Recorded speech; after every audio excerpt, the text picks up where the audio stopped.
know there's a lot of factual information in this class. The point with math is always good to review things that you have technically learned about in the past, but just maybe have forgotten. To be a good problem solver, it takes both factual knowledge, but also some endurance, some grit, and some creativity as well. And I hope by thinking about these graphs or the animations, especially, that helps inspire some creative thought. Again, our goal here in as quick as possible is to come to this example where we want to try to come up with a formula for the function that looks like that. Let's quickly review some other things though before we can get there. General sinusoids, again, for us are typically written either like this or like that. I'm not going to spend a ton of time on this. We talked about it last Friday. Just to quickly remind you, the absolute value of A is called the amplitude. A could be a negative number, so you want to take its absolute value. That is the vertical distance between the midline, that's the average value of the function, and a peak, or a low, a maximum. By the way, trig functions, sine and cosine, are bounded, right? As opposed to the logarithm, which is unbounded. We saw in lecture A. C is the vertical shift, so it's where the midline is, that goes to the middle of the graph. B is related to the period. Does anybody remember what the period, how the period and B are related? If the period is t equals what in terms of B? 2 pi over B. And vice versa, B equals 2 pi over t.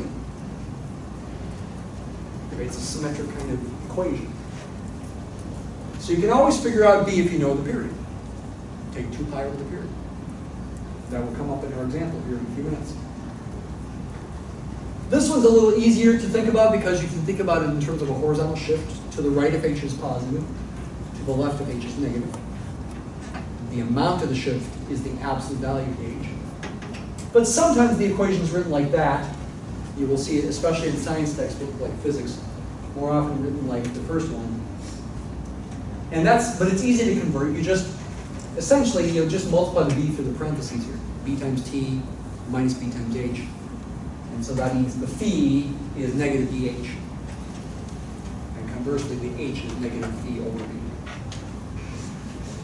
And like I already mentioned, these facts are true. Phi's got a special name. It's called a phase angle. Doesn't really seem like an angle, but that's what people call it. And again, I'll remind you, we also have the frequency to be 1 over the period. F stands for the frequency, and it's cycles per unit of time, say. And that'll be b over 2 pi. B actually has a name based on this. B is actually called the angular frequency. It's related to a frequency, a true frequency, by this simple equation. All right, let's get on to doing an example. There's a slide by English. So let me skip this slide for the moment. We will come back to it. Sinusoidal problem solving. Find a formula for a sinusoidal function, going through those points, looking like that, kind of like I drew in the board. Okay? This is the point 2, 5 right here. It's going through the midline, also called the average value of the function. The vertical shift is going to be 5. It's got a low point at the point 6, 2. It goes to the midline on the upswing at 10, 5.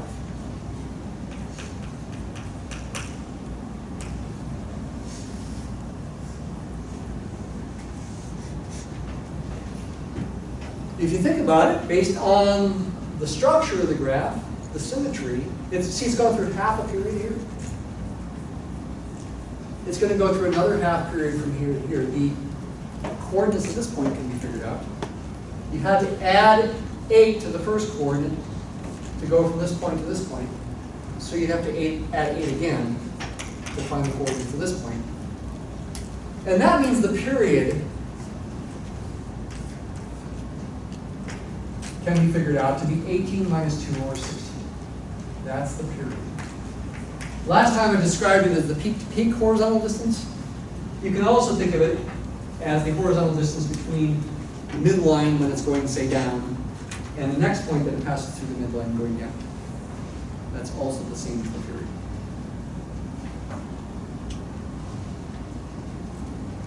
That's t. So we know c, this is going to be c right there. We know t, the period, we can then figure out b.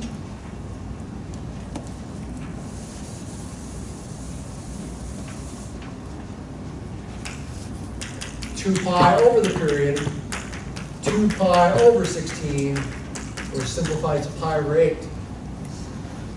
That will be b.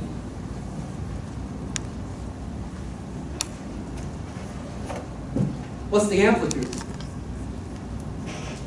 Should just be able to look at it. Especially comparing these 2 points there. Yeah, the amplitude is 3. You can think of that as the vertical distance between the midline and the low point, or between the midline and the high point. We don't know the coordinates of that point, but by symmetry you can figure it out to be 14, 8. 14 is halfway between 10 and 18. So that vertical distance is 3. This one's got to be 3, so 5 plus 3 is 8. The amplitude is 3. The absolute value of A is 3. I think I should use a cosine or a sine here. Or maybe it doesn't matter.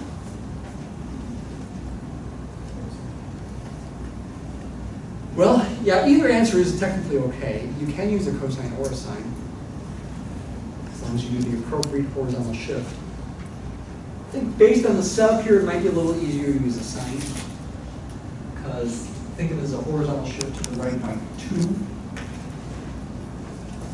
Because you're going through the midline there at 2, though with a downward slope, a negative slope, so our A would actually have to be negative if we do it that way. Because the sine function starts off with a positive slope. I could do a rightward shift by 10 instead, and then it's going through the midline with a positive slope. And I could take the A to be positive. There's lots of options. That's part of what makes this different. I'm going to think of it as a rightward shift by 2. And take the A to be negative 3.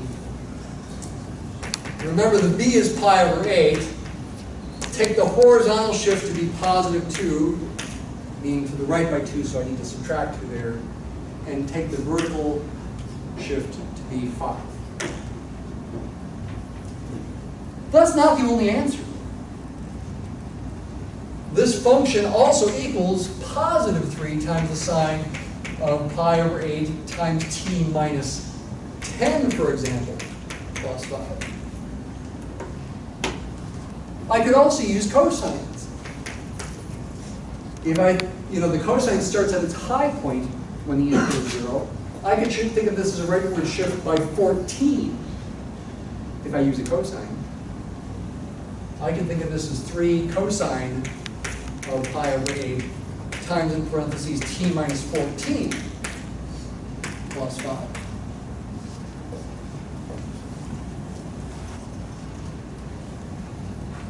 Could also do a rightward shift to bring me to, say, this point, the low point, and write negative 3 cosine pi over 8 times t minus 6. All these formulas, though they look different, are actually the exact same function.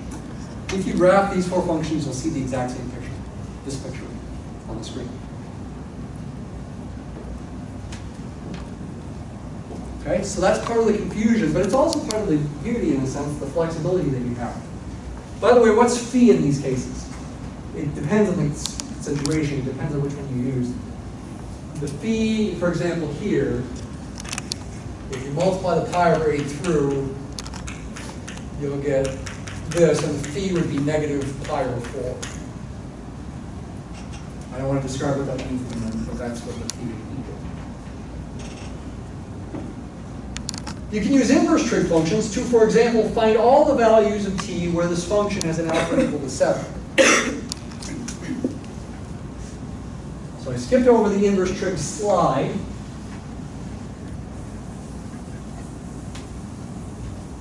For time's sake. but we're going to use an inverse trig function to help us solve this problem. Where's 7 in this picture? It's right about here. I'm wondering what inputs give me an output of 7, and there's going to be infinitely many of them. These points going on forever. What are the t coordinates of those points?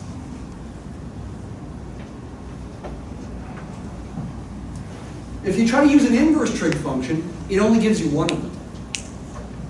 But you can still figure out the other ones if you think about the unit circle as well. So let's go ahead and use the first formula here.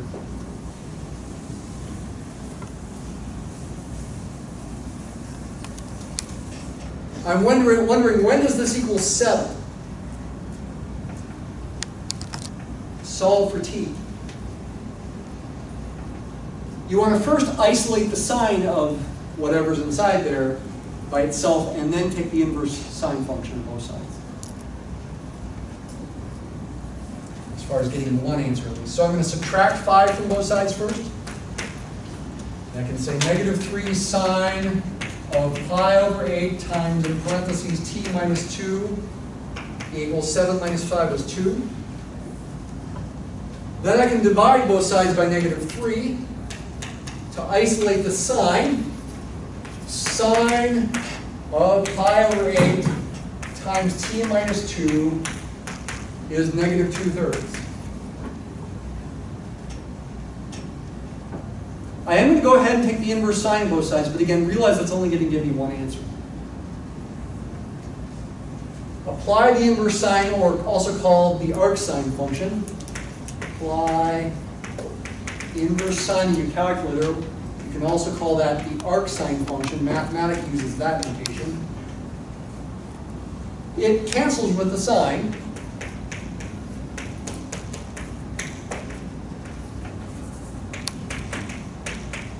To say that this equation would be true if you're after just one answer.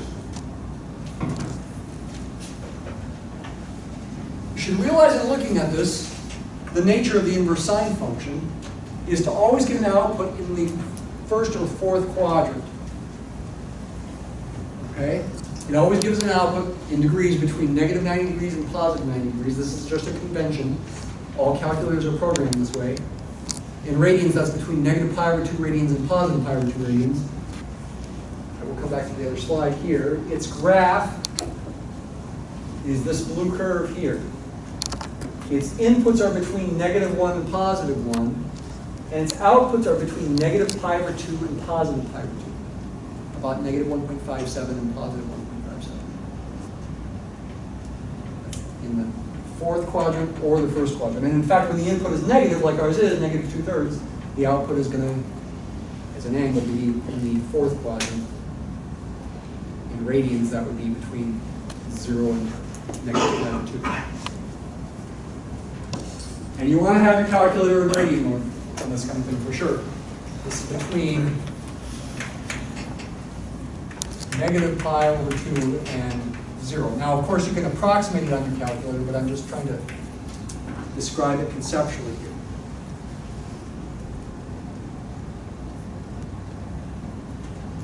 Then you can just solve for t now. In this linear equation in t, multiply both sides by 8 over pi and add 2.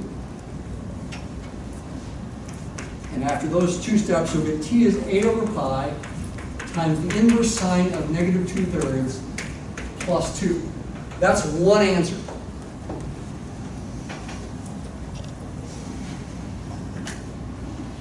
We'll go ahead and figure out what it is.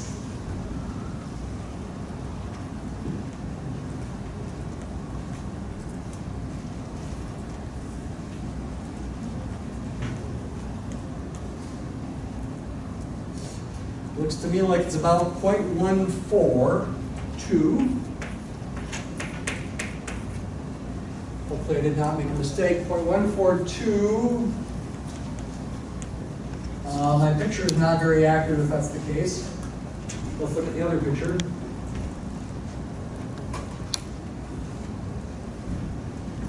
.142. There's one. 0.142 is very close to 0. Yeah, my picture on the board is pretty bad over here. Yeah, 7. It looks like its output might be really close to 7 when t is 0. But no, actually t is a little bit bigger than 0 when the output is 7. So we caught that value of t. What about the other values of t? Yikes. What should you do?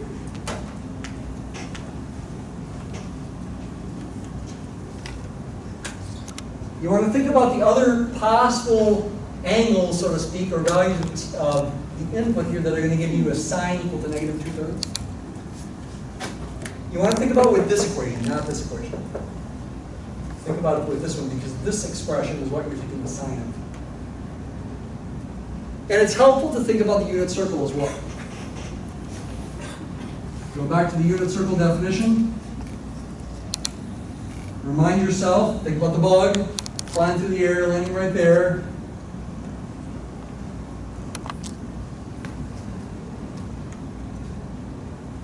We're at an angle whose sine is negative 2/3.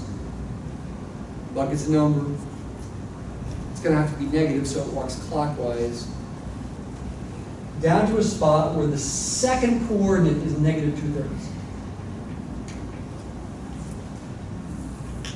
That negative 2/3 that I'm labeling here is not an angle, it's the second coordinate of that point.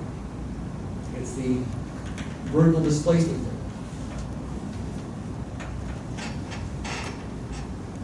That's an angle whose sine is negative 2/3.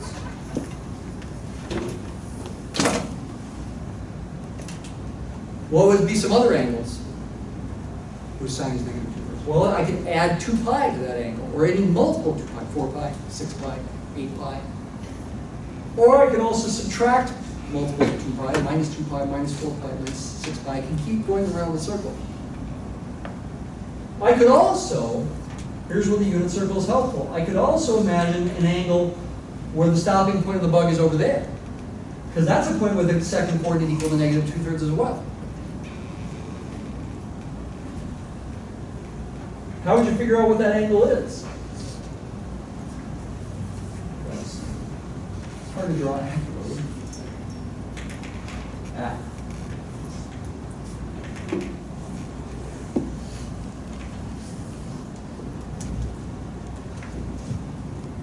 Well, you could think of it as going, first of all, pi units around the circle, 180 degrees, plus a little more. And by symmetry, this angle and this angle are the same, except with opposite signs as far as how you're thinking about them being swept out. This one I'm thinking about being swept out in the clockwise direction. This one I'm thinking about being swept out in the counterclockwise direction. But as far as the size of those angles, by symmetry, they're the same. If you want the positive amount of this one, it would be sine of positive. So what am I trying to say here? I'm trying to say that this quantity that I'm taking the sine of to get negative 2/3 can be thought of, first of all, as inverse sine of negative 2/3 plus integer multiples of 2 pi, 2n pi, where n is 0, plus or minus 1, plus or minus 2, etc.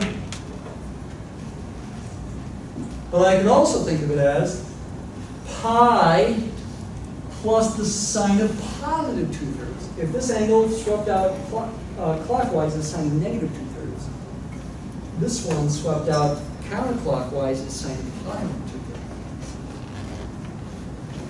So I could take the inverse, I could take pi plus the inverse sine of positive 2/3 and add integer multiples of 2 pi to that.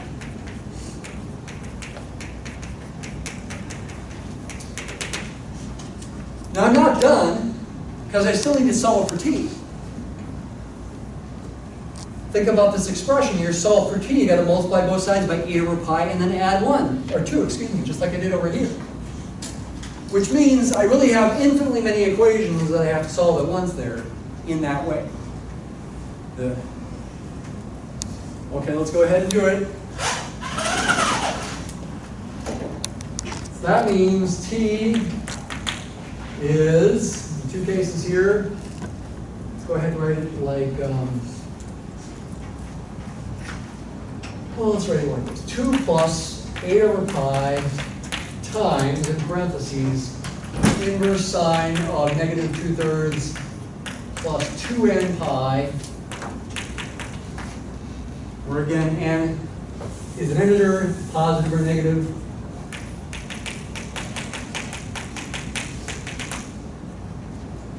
And then we can also go 2 plus 8 over pi times the other expression. Another way I could combine these two things. I could write inverse sine of positive 2/3, and the other things being combined to be 2n plus 1 times pi. Or once again, n is 0, plus or minus 1, plus or minus 2, etc. Not very pleasant,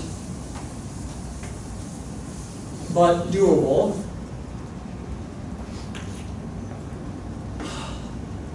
We should probably check one of these, okay? Why don't we check this one when n is, say, 1. What does that one give us when n is 1? 2 plus 8 over pi inverse sine of positive 2/3 plus when n is 1, that becomes 3, 8 pi. Let's see what this turns out to be.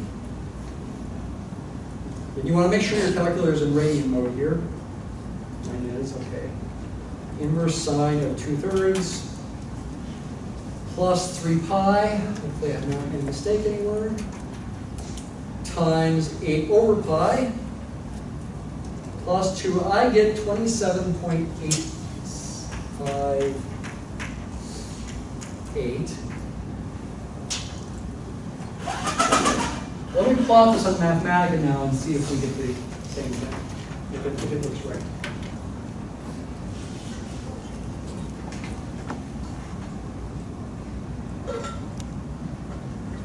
Plot, what's my function? Negative 3 sine of pi over 8 times t times 2.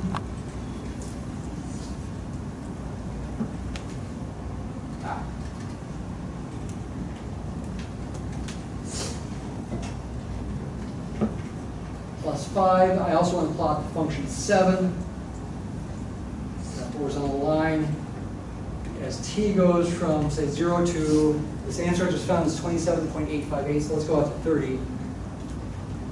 Let's see if they cross near 27.858. This one evidently. Seems pretty good. I think it's right. Okay. Not very much fun. I agree, this is not very much fun. I don't think it's very much fun either. Kind of unpleasant, but it's doable. But you got to think carefully about concepts.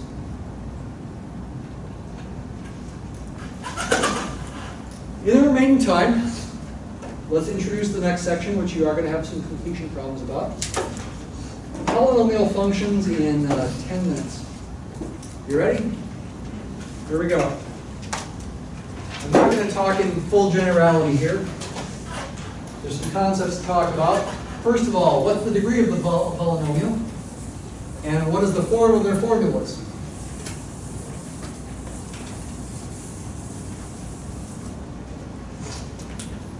If I write something like this, 2x to the 5th minus 7x to the 4th plus 3x cubed plus skip the x squared term, it's going to be 0x squared, but I'll skip it. 6x minus 5. That's an example of a polynomial. What is a polynomial? It's a sum of powers of x multiplied by coefficients, where those powers have to be whole numbers greater than or equal to 0. No negative powers allowed, no fractional powers allowed. It's a sum of powers of x with coefficients, -2, -7, 3, 0 really for the x squared one here, 6, -5. Powers of x, you can see that are whole numbers, 5, 4, 3, and 2 and 1 and 0 that are, again, whole numbers greater than or equal to 0. No negative powers allowed, no fractional powers allowed. Okay? That's polynomial. Its degree is the highest power. 5 in this case. Degree of this particular f equals 5. Right? The degree of a polynomial determines its behavior in a lot of ways. Okay? In particular, it determines its end behavior. What is its limits as x goes to plus or minus infinity? And it determines the maximum number of roots and the maximum number of so-called turning points and inflection. To find the roots, you want to try to factor.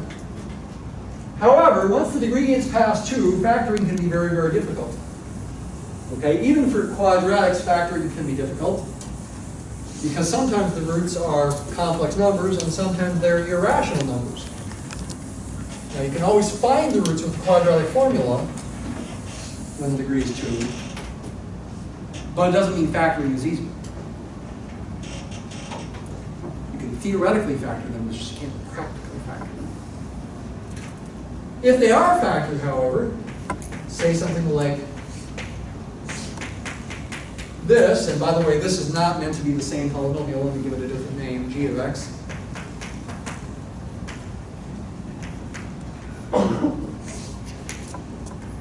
Say something like that, then you can easily figure out their roots. Now again, factoring is a very difficult skill. And if I expanded this out to start with, probably you wouldn't be able to figure out how to factor it very easily. It would take probably some calculator help. To realize the roots, the x-intercepts are 0, -2, and 3. Wait, what did I say? 1, -2, and 3. Did I say 0? 1, -2, and 3. Those are the x-intercepts.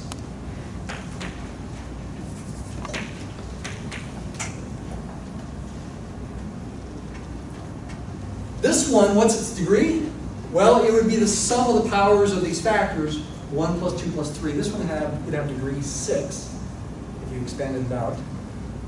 The degree of g is 6.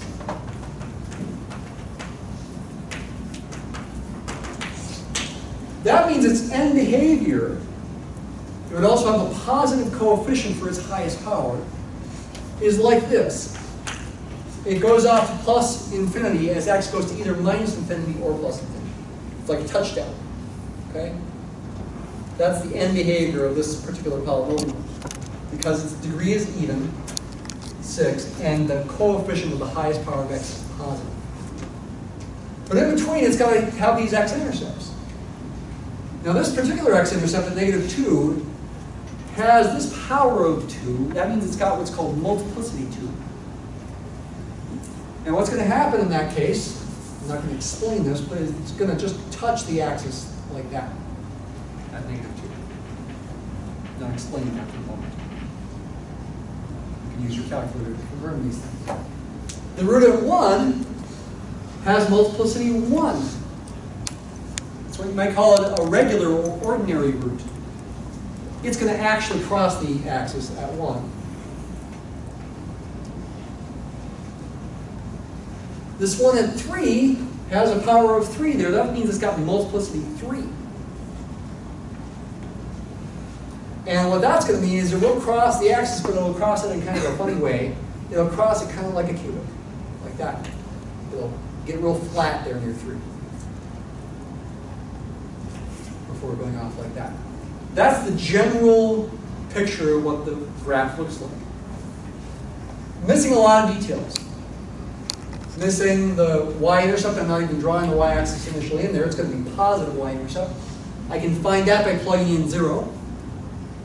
Should I do it quick? -1 times 2 squared is 4 is -4 times -3 cubed times another -27. I think it's going to be up at 108. If I did not make a mistake there. I don't know how low it goes down here. There's lots of details missing. This is just the general shape. This particular one has then three roots, though this one has multiplicity 2 and this one has multiplicity 3. How many turning points does it have?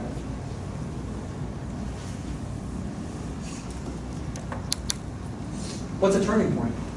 A turning point is a low point or a high point, where the graph turns from decreasing to increasing or increasing to decreasing. Here and here and here, it looks like. It's got 3 turning points. Local extreme points, high points and low points. How many inflection points does it have? What's an inflection point? It's where the graph changes its concavity. Here, over here, see, it looks like part of a smile, or a funny looking smile. But then it changes over here to be looking like a frown. Where does that change from a smile to a frown happen? Right about there. That's an inflection point. Another change from a smile to a frown, or a frown to a smile, occurs from here to over here, right around somewhere in there. Not necessarily one. There's another inflection point. Very, very ballpark in my rough estimations of these things. Another change occurs right around here, from a smile to a frown. Another change occurs actually right here, from a frown to a smile. It looks like there are 1, 2, 3, 4 inflection points. Here's a fundamental fact.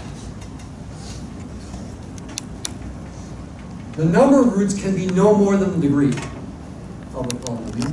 For a 5th degree, it can't have more than 5 roots, 5 x-intercepts. Talking real roots here. For a 6th degree, it can't have more than 6. It could have fewer, but it can't have more. Wait, can you say that again? The number of roots what? The number of real roots, the number of x-intercepts of a polynomial must be less than or equal to its degree. It cannot have more than its degree. This function can't have 6 x-intercepts, for example. This one can't have 7, though it's actually got just 3. It could have less. The number of turning points can't be more than the degree minus 1. A 5th degree cannot have more than 4 turning points. A 6th degree cannot have more than 5 turning points. And the number of inflection points cannot be more than the degree minus 2. This one can't have more than 3. This one can't have more than 4, though it actually did have 4. Just can't have more than 4. I will restate these properties another day. Let me quickly say they are also continuous and smooth. Okay? So your homework for Wednesday includes completion problems related to this. You may want to look for more online resources. I can send you some.